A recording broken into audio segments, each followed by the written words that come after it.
Assalamualaikum warahmatullahi wabarakatuh. Jumpa lagi di channel Suprono Wahyu Jatmiko. Pada kesempatan kali ini kita akan membahas materi manajemen persediaan dengan topik faktor yang mempengaruhi investasi persediaan. Jangan lupa klik like dan share agar menjadi ilmu yang bermanfaat bagi kita semuanya. Dan jangan lupa subscribe agar kalian tidak tertinggal pada video-video berikutnya. Kita akan membahas faktor yang mempengaruhi investasi dalam persediaan. Jadi, kalau kita belum mempelajari persediaan, itu kita mengenalnya adalah bahwa persediaan itu adalah cuma barang yang ada di gudang. Jadi, kalau kita yang biasa bergelut di perusahaan, ini biasanya larinya juga cuma gudang. Nah, ini kalau sebenarnya itu persediaan ini juga menjadi sarana untuk melakukan investasi. Jadi, kenapa kok ada disebut investasi persediaan?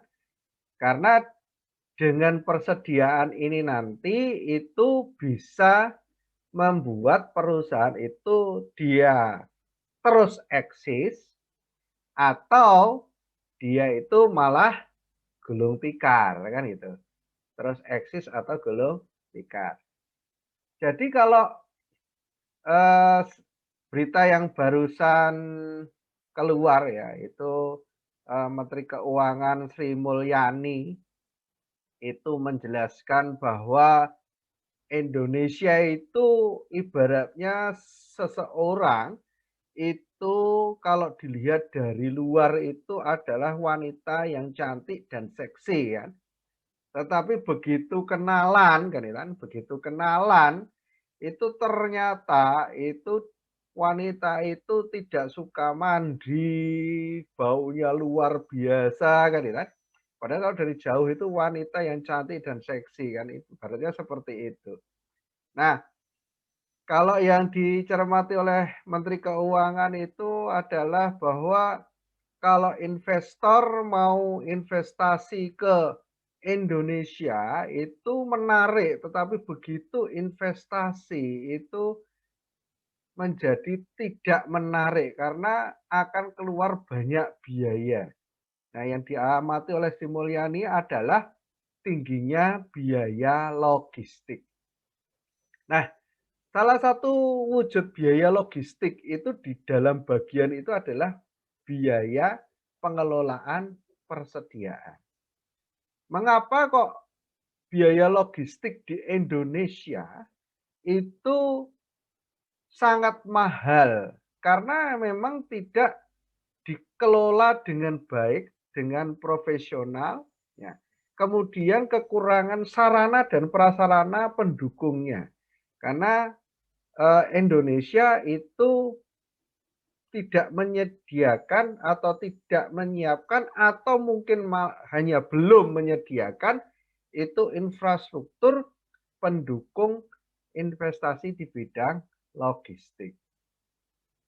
Nih, padahal sekarang ini untuk pendukung logistik ini sudah agak lumayan ya, sudah agak lumayan yaitu dengan dibangunnya tol Trans Jawa. Dengan adanya tol Trans Jawa ini sebenarnya cukup signifikan memangkas biaya logistik yang harus dikeluarkan oleh sebuah perusahaan yang membutuhkan jasa logistik ya. Karena salah satu biayanya juga adalah transportasi. Jadi di transportasi ini bisa dipangkas demikian rupa. Ini faktor yang mempengaruhi investasi dalam persediaan ini betul-betul dampaknya cukup signifikan. Nah, apa saja? Nah, yang pertama adalah tingkat penjualan. Ya. Jadi, semakin tinggi omset penjualan, maka besar investasi persediaan itu semakin tinggi. Nah, salah satu wujud pengelolaan persediaan itu yang dahulu pernah saya singgung adalah wujudnya adalah gudang. Maka ketika penjualan itu terus meningkat, maka secara tidak sengaja itu luas cakupan gudang itu juga akan semakin meningkat. Nah, hubungan dengan gudang nanti berhubungan juga dengan transportasi, karena tidak mungkin menyimpan barang di gudang dalam waktu yang sangat lama. Jadi harus sekian periode harus sudah langsung dikeluarkan, sekian periode harus segera dikeluarkan. Berarti ini juga ada hubungannya dengan transportasi. Jadi ini. Kemudian yang kedua adalah sifat teknis dan sifat produksi. Ya. Jadi di sini ada dua jenis produksi ya. Customize itu berarti berdasarkan pesanan, sama mass production atau produksi massal ya. Kalau yang customize ya, atau produksi berdasarkan pesanan, ini mungkin pengelolaan persediaan itu tidak begitu luar biasa, tetapi tidak bisa diatur. Karena apa? Selera orang, volumenya juga berbeda, itu akan memengaruhi pengelolaan persediaan. Jadi ketika di posisi customize ini kadang-kadang itu tidak membutuhkan persediaan. Tetapi di satu sisi terpaksa butuh persediaan. Ini untuk masalah customize. Nah, biasanya kalau berhubungan dengan customize, ini hasilnya adalah unpredictable. Tidak bisa diprediksi. Kalau biasanya kalau berhubungan dengan customize. Karena orang itu memproduksi berdasarkan pesanan yang ada. Ada pesanan baru diproduksi. Ini. Sedangkan kalau yang bisa terukur ini biasanya adalah mass production atau produksi massal. Kalau produksi massal ini sudah bisa diukur. Misalkan tahun ini mau memproduksi berapa? 5.000 unit, 2.000 unit, 1.000 unit, atau malah 100.000 unit ini sudah bisa diukur. Karena ini produksinya massal. Nah, kemudian yang ketiga itu adalah lamanya proses produksi. Jadi ketika proses produksi itu semakin lama, maka barang dalam proses itu menjadi semakin tinggi. Nah, kalau barang dalam proses ini semakin tinggi, ini biaya persediaan juga semakin tinggi. Nah, makanya proses itu sekarang itu terutama untuk produksi-produksi yang customize ini disiasati biar apa? Biar BDP-nya atau barang dalam prosesnya itu tidak terlalu tinggi sehingga persediaannya itu juga tidak terlalu tinggi. Makanya contoh seperti mobil ya.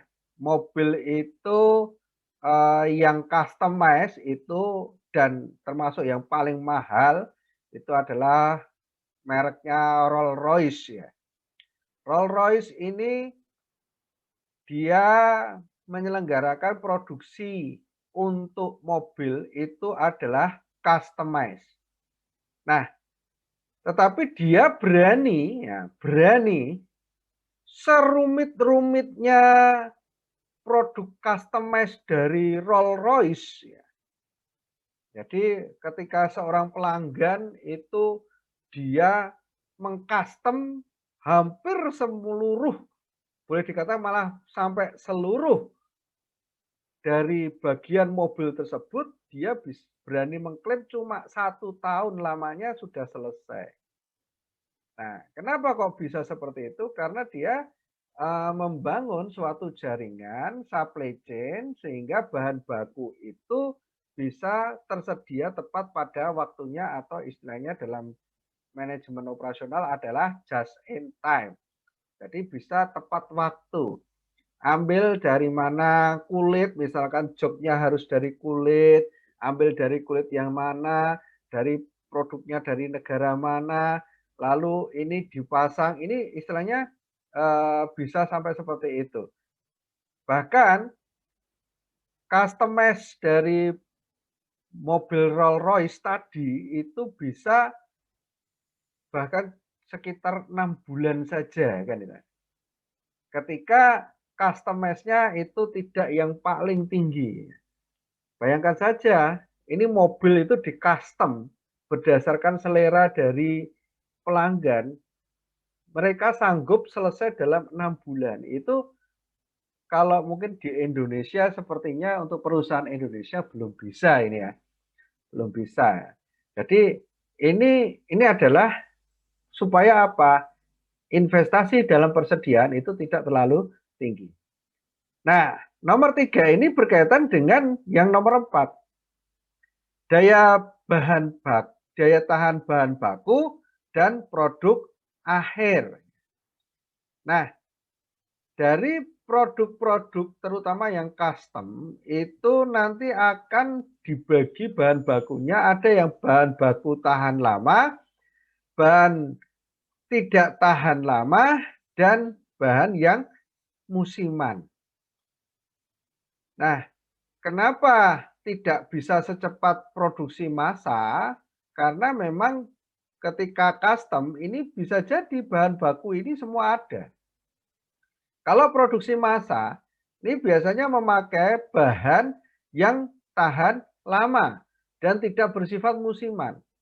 Ya, tidak bersifat musiman. Kayak misalkan tadi ya, misal jok ya, jok mobil di sini kalau yang mass production itu dia memakainya adalah yang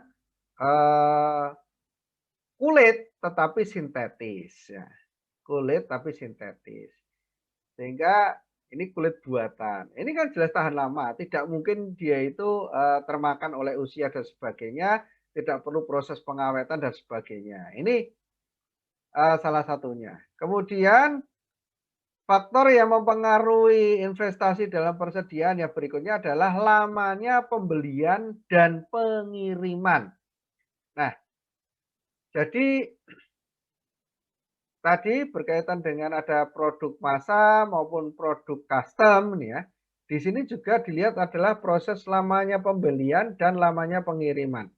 Kalau berkaitan dengan yang berita dari Menteri Keuangan bahwa yang namanya biaya logistik di Indonesia, ya, berita tentang biaya logistik di Indonesia yang mahal, ini karena apa? Karena salah satu pengaruhnya adalah di proses pengiriman. Jadi ketika semakin panjang proses pengirimannya, ini biaya logistiknya juga semakin besar. Makanya sebenarnya kondisi yang saat ini di Indonesia ini sudah bagus dengan adanya tol, maka akan memangkas waktu. Nah, dengan dipangkasnya waktu berarti kan proses pengiriman itu menjadi tidak terlalu lama. Sehingga karena proses pengiriman tidak terlalu lama, proses penggudangan pun juga tidak terlalu lama, kan itu kan. Jadi barang itu dari produsen ataupun dari supplier itu bisa langsung segera sampai ke tujuan dalam waktu yang tidak terlalu lama. Ini salah satunya, karena nanti kalau semakin lama, nanti hubungannya juga dengan gudang. Ini jelas biaya untuk investasi dalam persediaan ini semakin besar. Nah, biaya persediaan itu adalah konsekuensi. Konsekuensi adanya persediaan. Dan munculnya biaya ini harus dikeluarkan. Jadi biaya persediaan itu mau tidak mau pasti dikeluarkan. Jadi kalau secara awam itu biaya persediaan itu cuma biaya di gudang. Tetapi sebenarnya barang dalam proses itu juga dihitungan dalam persediaan.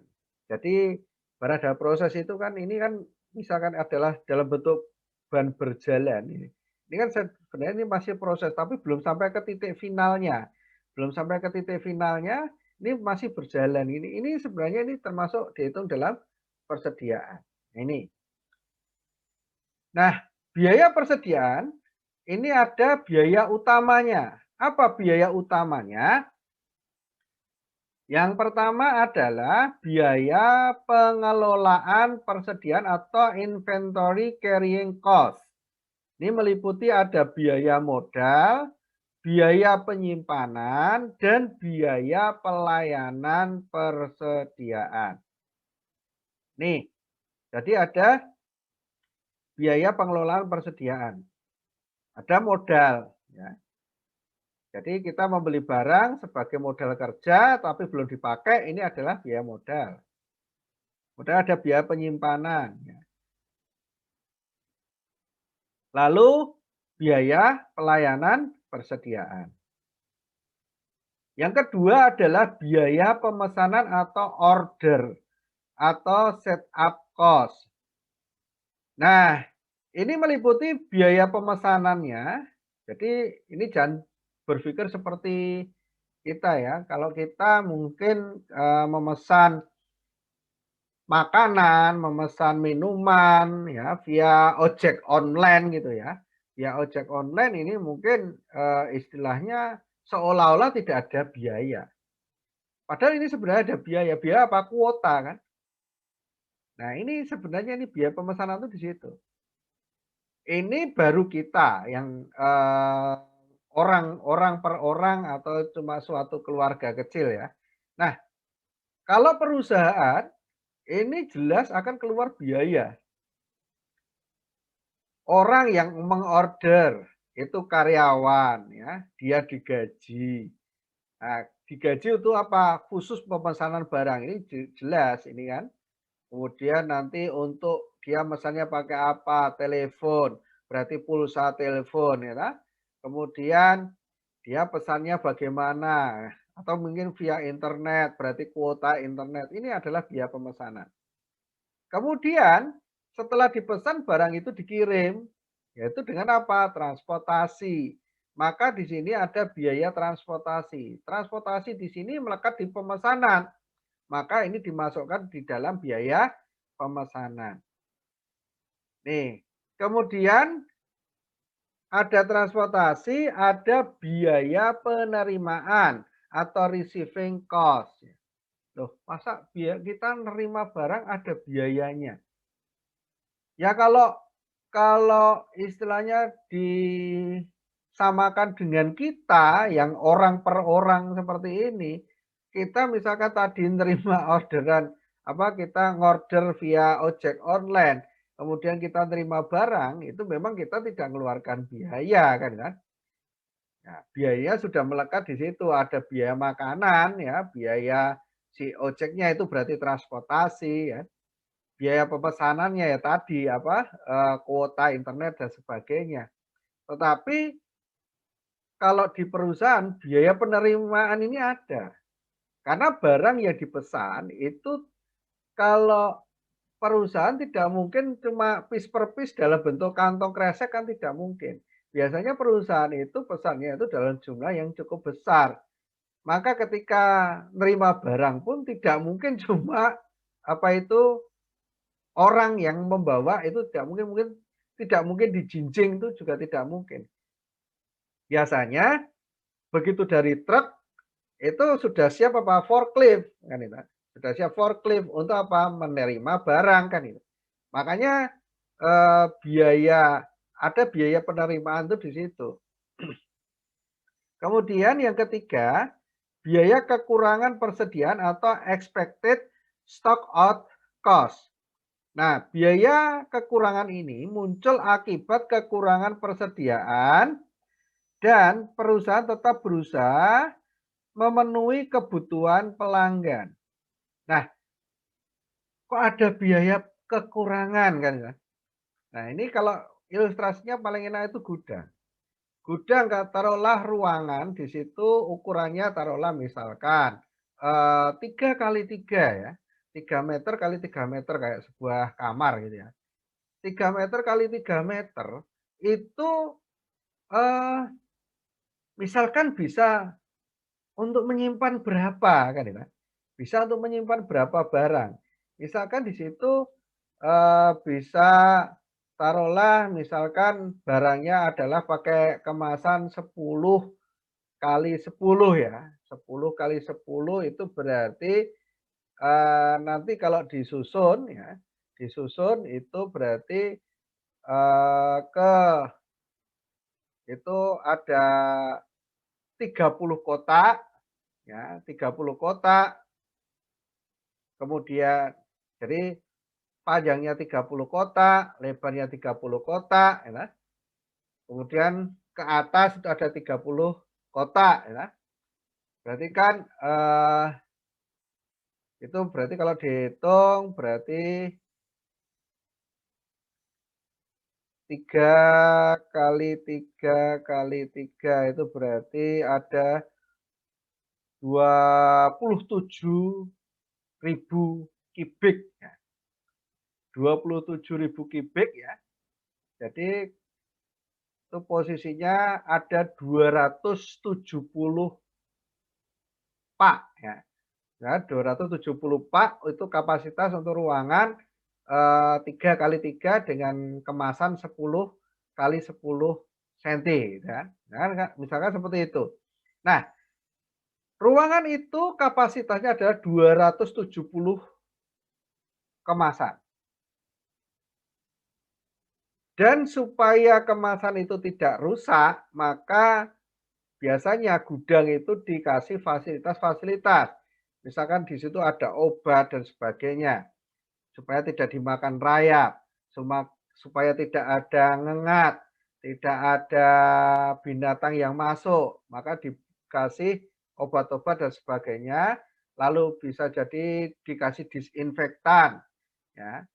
Nah, ini kan misalkan ruangan itu diisi 270 kotak, sampah dengan diisi cuma 1 kotak, itu mau tidak mau kan tetap obatnya tetap sama.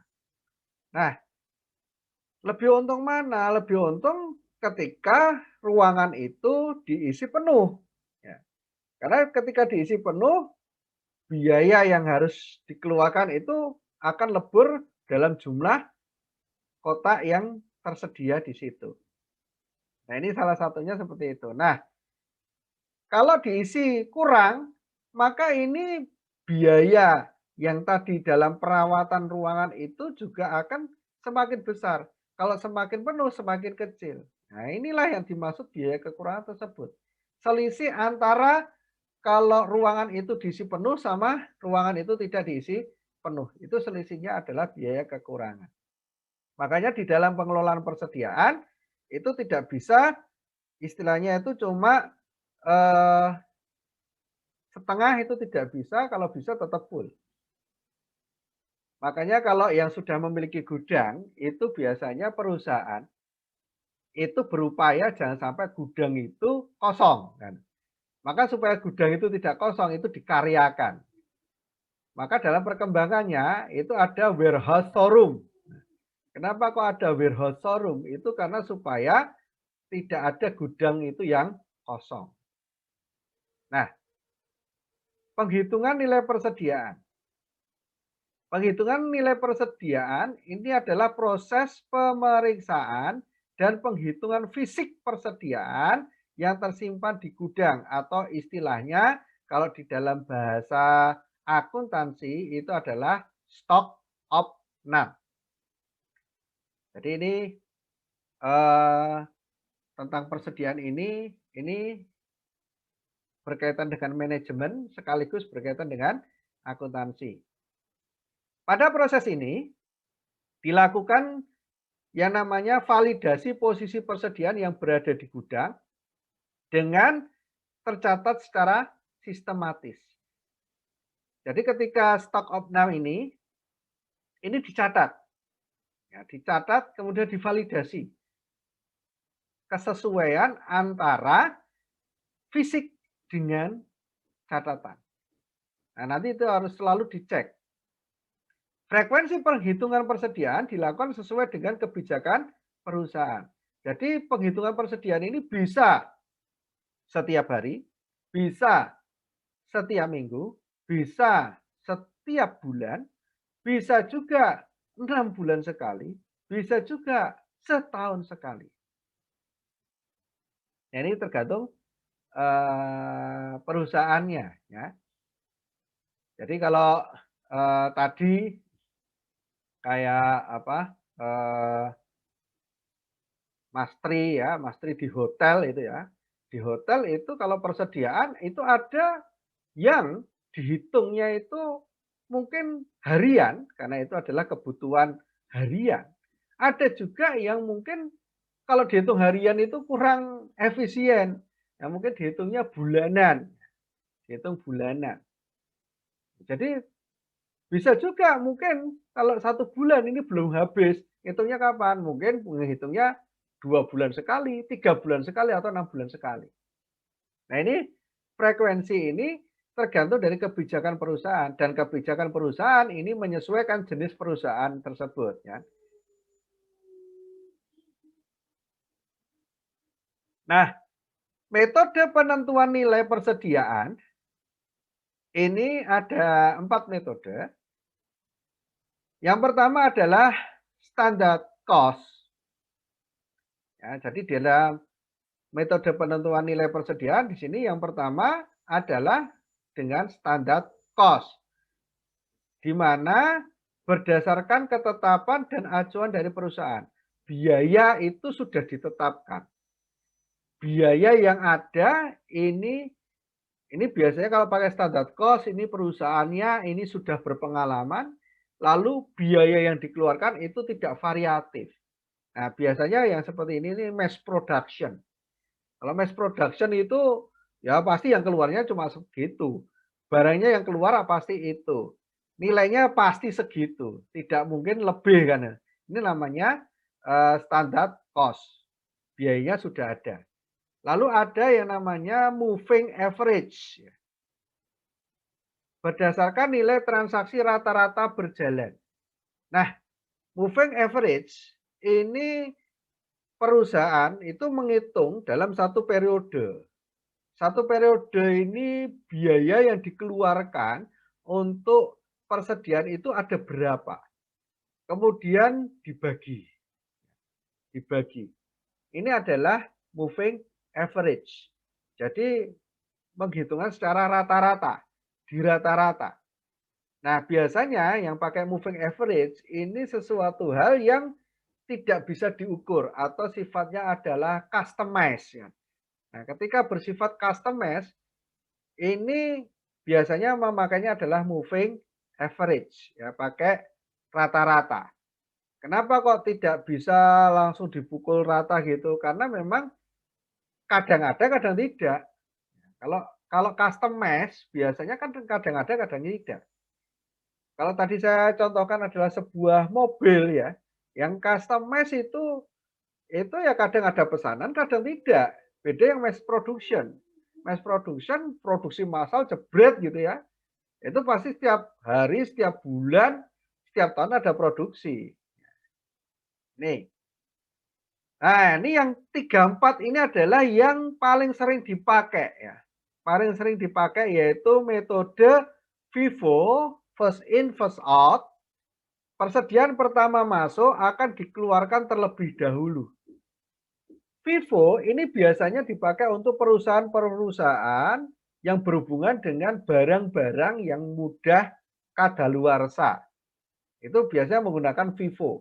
Jadi perusahaan makanan, obat ya, yang sering terjadi mudah kadaluarsa ini menggunakan FIFO. Nah, dengan metode FIFO ini yang pertama kali masuk dia harus pertama kali keluar. Karena yang pertama kali masuk itu berarti masuknya itu sudah cukup lama. Kalau sudah cukup lama, ini kalau nanti tidak segera dikeluarkan, maka akan kadaluarsa. Kalau kadaluarsa ini akan bisa menimbulkan biaya lagi, yaitu biaya pemusnahan. Karena kalau makanan-makanan, minuman, atau obat-obatan yang kadaluarsa, ini solusinya cuma satu, yaitu dengan dimusnahkan. Karena kalau tidak dimusnahkan itu bisa menimbulkan racun ya. Bisa menimbulkan racun dan itu bermasalah nantinya. Kemudian yang keempat, LIFO, last in, first out. Persediaan yang terakhir masuk akan dikeluarkan terlebih dahulu. Metode LIFO ini paling banyak dipakai oleh dunia usaha. Ya. Metode LIFO ini paling banyak dipakai oleh dunia usaha. Jadi kenapa kok paling banyak? Karena dengan metode LIFO ini harga itu bisa up to date. Bisa update terus. Karena apa? Yang terakhir masuk ini yang dikeluarkan. Padahal yang terakhir masuk ini biasanya biayanya adalah yang paling update. Jadi salah satu penyebab munculnya biaya persediaan adalah pembelian. Nah, pembelian barang yang terakhir langsung dikeluarkan ini kan berarti pakai harga yang terakhir. Harga misalkan di suatu negara tersebut ada inflasi 10%, maka harga itu sudah naik 10%. Nah, nanti kalau sampai ke perusahaan yang paling akhir, persediaan yang paling akhir, maka yang terjadi adalah perusahaan tersebut dia tetap bisa eksis ya. Kenapa? Barang yang paling terakhir itu posisinya kan dulu kulaannya murah ya. Kulaannya murah dijualnya dengan harga yang sekarang. Ini kan jelas lebih menguntungkan. Ini LIFO. Makanya LIFO itu hampir semua sektor itu pakai LIFO. Kalau FIFO ini hanya khusus. Ya, khusus apa? Khusus makanan, khusus obat-obatan. Nah, untuk menghitung biar bagus persediaan yang harus dikelola, maka kita menghitung dengan yang namanya tingkat perputaran persediaan. Ya, tadi contohnya adalah tadi gudang misalkan ukuran 3x3. Nah, kapasitas 270 box gitu ya. Nah, ini harus selalu terisi 270 box. Nah, supaya bisa selalu terisi 270 box ini, maka kita harus menghitung inventory turnover atau tingkat perputaran dari persediaan. Nah, untuk menghitung inventory turnover ini rumusnya ada dua. Yang pertama adalah bisa menggunakan penjualan bersih. Jadi yang namanya penjualan bersih ini penjualan yang sudah dikurangi potongan penjualan sama sudah dikurangi retur penjualan. Ya. Jadi saya ulangi, kalau pakai penjualan bersih, ini penjualan bersih ini diperoleh dari mana? Penjualan bersih ini diperoleh dari penjualan dikurangi dengan potongan penjualan dan dikurangi dengan retur penjualan. Nah, kenapa kok dilihat dari penjualan bersih? Karena ini hubungannya dengan, kan ini persediaan barang yang ada di gudang itu kan harus bisa keluar kan dengan penjualan. Maka ketika penjualannya itu semakin tinggi ya, semakin tinggi, maka ini nanti kalau persediaannya cuma kecil, inventory turnover-nya juga semakin besar kan itu. Ya, misalkan kalau ini penjualan bersihnya 10, persediaan rata-ratanya 5, berarti ini inventory turnover-nya 2. Kan? Tetapi kalau penjualannya bersih 10, persediaan rata-ratanya 2, maka ini inventory turnover-nya menjadi 5. Kan semakin besar. Jadi begitu penjualannya itu semakin energik, ya, inventory turnover-nya semakin besar, ini semakin bagus. Jadi barang itu masuk langsung keluar, masuk langsung keluar. Ya. Nah, atau bisa juga kalau ini basisnya penjualan, ini kalau harga pokok penjualan, ini basisnya adalah kulaan atau dari basis pembelian, kan ini. Ini juga sama. Nah, jadi kalau HPP-nya, HPP ini nanti mempengaruhi laba kotor kalau dihubungkan dengan penjualan bersih. Jadi di sini ketika HPP-nya itu tinggi, HPP-nya tinggi ini berarti penjualannya ini juga meningkat kan. Asumsinya seperti itu. Maka ini sama seperti tadi kalau HPP-nya 10, persediaannya 5, ya ini turnover-nya cuma 2. Nah, untuk menghitung persediaan rata-rata itu adalah persediaan awal ditambah persediaan akhir tahun dibagi 2. Hari rata-rata barang disimpan di gudang. Jadi ini untuk melihat seberapa lama barang itu sudah disimpan di gudang. Nah, rumusnya adalah ini asumsinya 1 tahun itu 365 hari. Dibagi dengan inventory turnover-nya tadi ya. Jadi kalau tadi inventory turnover-nya ini ketemu misalkan ini 5 ya, ketemu 5, maka ini hari rata-rata barang disimpan di gudang itu adalah berarti 73 hari kan. 73 hari. Tetapi kalau misalkan inventory turnover-nya ini 10, nah berarti kan ini semakin lancar. Maka rata-rata barang itu disimpan di gudang itu cuma 36,5 hari.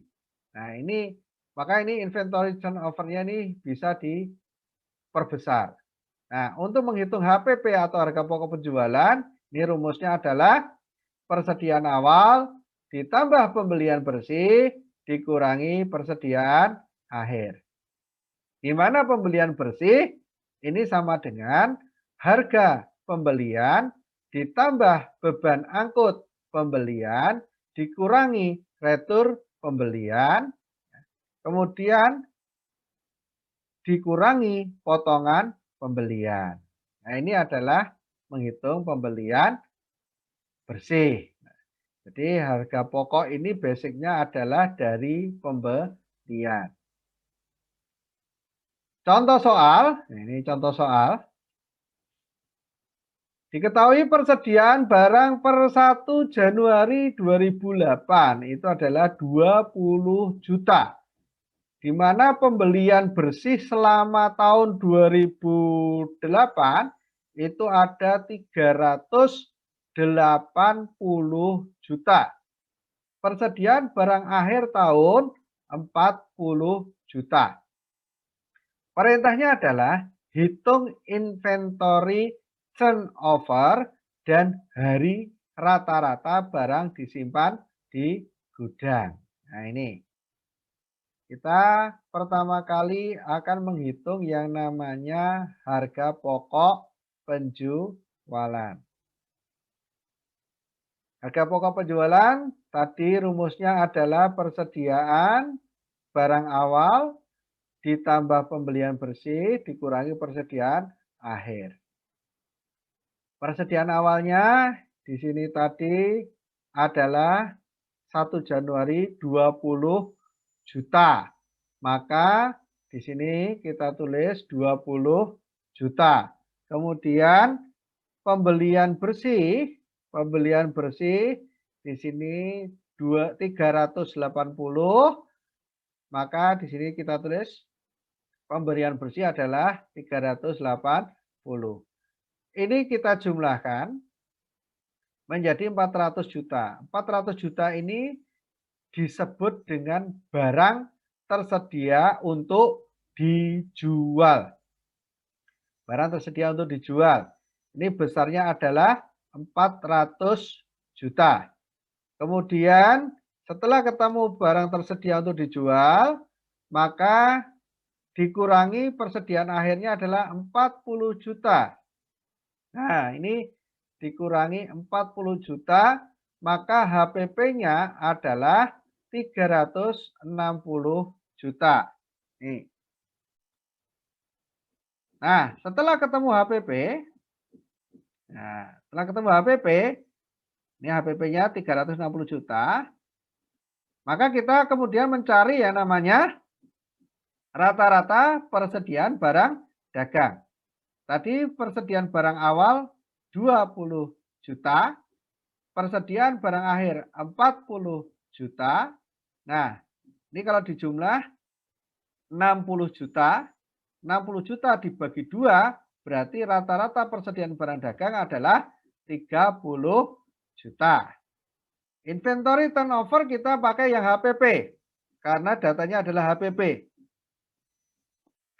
Data yang ada ini bukan data penjualan bersih, tetapi data HPP. Nah, maka kita menggunakan HPP. HPP-nya tadi kita sudah ketemu 360 juta. Dibagi dengan rata-rata persediaan 30 juta, maka inventory turnover itu sebanyak 12 kali. Sebanyak 12 kali. Kemudian berapa rata-rata hari barang itu disimpan di gudang? Rata-rata hari barang itu disimpan di gudang, ini berarti 365 hari dibagi 12 kali. Ini 1 tahun, ini 12 kali ini adalah perputarannya.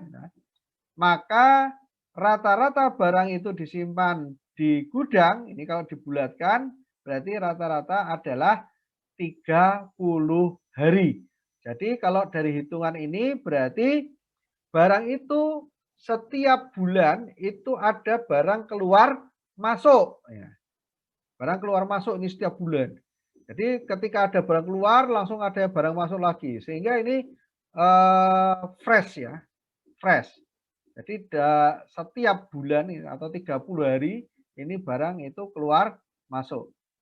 Nah, ini nanti, ini turnover ini nanti ini untuk menilai tingkat efisiensi. Rasio tersebut dapat dibandingkan dengan anggaran, rasio tahun lalu, sama rasio industri. Nah, nanti menilai efisiensinya dari mana? Ini menilai efisiensinya ini dari dibandingkan dengan anggaran. Jadi kalau nyimpan 30 hari ini anggarannya berapa ya? Lalu kalau misalkan kurang dari 1 bulan tuh anggarannya berapa? Kalau misalkan anggarannya ya taruhlah itu adalah jatuh pada posisi bulanan. Jatuh pada posisi bulanan taruhlah misalkan per bulan itu pasti keluar biaya persediaan sebesar 5 juta gitu ya. Maka ketika di sini ada turnover-nya itu sebulan sekali seperti ini efisien. Nah, ini efisien. Kenapa? 5 juta keluar masuk ini sebulan sekali. Ini efisien. Tapi ketika biaya bulanan misalkan tadi adalah 5 juta. Kok di sini hari rata-rata barang disimpan di gudang adalah misalkan taruhlah di posisi 35 hari misalkan. 35 hari berarti kan lebih dari 1 bulan 5 hari ya. Ini berarti penyimpanannya ini menjadi tidak efisien. Ini kalau dari sisi anggaran. Kemudian nanti ini hari rata-rata sama inventory turnover ini juga dibandingkan sama tahun lalu. Kalau ternyata misalkan ini hari rata-rata contohnya ya, hari rata-rata barang disimpan yang saat ini adalah di tahun ini adalah 30 hari. Kok tahun kemarin itu cuma 20 hari, berarti ini tidak efisien. Kalau tahun kemarin misalkan posisinya 40 hari, ini efisien. Kemudian di sini rasio industri. Nah, kalau rasio industri ini berkaitan dengan pesaing. Pesaing yang produk yang sama dalam satu industri yang ada di kawasan tersebut, di wilayah tersebut. Kalau misalkan industri yang sama, nah, industri yang sama di daerah tersebut itu adalah misalkan rasio hari rata-rata barang disimpan adalah posisinya 25 hari, kok kita di sini posisinya 30 hari, maka menjadi tidak efisien. Nah ini. Nah ini adalah, penghitungan persediaan. Demikianlah pembahasan materi manajemen persediaan dengan topik faktor yang mempengaruhi investasi persediaan. Jangan lupa klik like dan share agar menjadi ilmu yang bermanfaat bagi kita semuanya dan jangan lupa subscribe agar kalian tidak tertinggal pada video-video berikutnya. Kurang lebihnya mohon maaf. Akhirul kalam wabillahi taufik wal hidayah. Assalamualaikum warahmatullahi wabarakatuh.